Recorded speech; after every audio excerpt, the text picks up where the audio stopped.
Officer, আপনার area দুটো murder হয়ে গেল। আপনি কি করছেন? খুব তাড়াতাড়ি অপরাধীদের ধরে ফেলবো। আমি কোনো কথা শুনতে চাই না।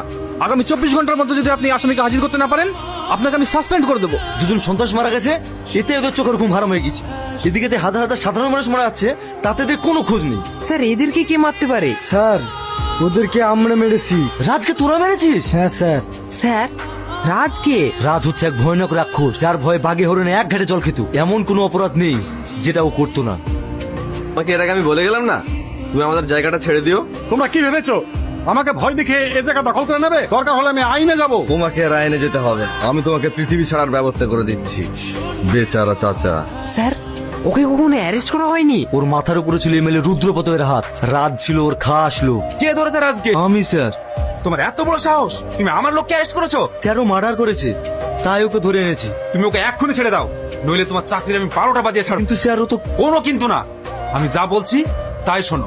এদের মতো লোক থাকলে দেশে কোনোদিন সন্ত্রাস বন্ধ হবে না। আমার একটা প্রশ্ন উত্তর দে, তোরা রাজকে মারলি কেন? সে অনেক ঘটনা। কে তুমি? তোমাকে তো ঠিক চিনতে পারলাম না। আমার বাড়ি এখানে না, আমি এই রাস্তা দিয়ে আসছিলাম, আমাকে কিছু কুকুরে তাড়া করেছিল, তাই ভয়ে এই বাড়িতে ঢুকে পড়েছি। তুমি যেহেতু এই গ্রামের নতুন, আজকে রাতটা তুমি আমার বাড়িতেই থেকে যাও। এই রিয়াজ, ওকে তোর ঘরে নিয়ে যা। কি কাজ করো তুমি?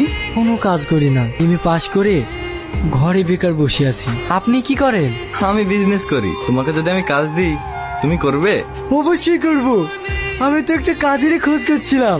আচ্ছা ঠিক আছে, এই না আমার ভিজিটিং কার্ড, তুমি কালকে আমার সঙ্গে দেখা করো। আর যদি তোমার কোনো বন্ধু বেকার থাকে তাদেরকেও তোমার সঙ্গে নিয়ে এসো। তুমি এসেছো? হ্যাঁ স্যার। এই নাও তোমাদের টাকা ইনকাম করা মেশিন, যত পারো টাকা ছাপিয়ে নাও। এই তো পিস্তুল, এ দিয়ে আবার কিভাবে টাকা ইনকাম হবে? এর জন্যই তো তোমরা আজও বেকার বসে আছো। কখনো কারোর সাথে 500 টাকা চাইলে দেবে, কিন্তু এটা যখন কারো মাথায় ধরবে 5 লক্ষ টাকা দিয়ে দেবে। তাহলে এটা ইনকামের মেশিন তো? হ্যাঁ। কি ব্যাপার, এমএলএ সাহেব আজ আমার ডেরাই? এখন তোমাদের এমএলএ সাহেবকে পাগলা কুত্তায় কামড়িয়েছে। এ কি বলছেন? আমার বিরুদ্ধে যে ভোটে দাঁড়িয়েছে তার অনেক লোক, মনে হচ্ছে এবার আমি আমার গদিটাকে টিকিয়ে রাখতে পারবো না। এই নাও তোমাদের টাকা। আপনি নিশ্চিন্তে থাকেন, আপনাকে জেতানোর জন্য যদি আমাকে রক্তের গঙ্গা বইয়ে দিতে হয় তাও দেবো।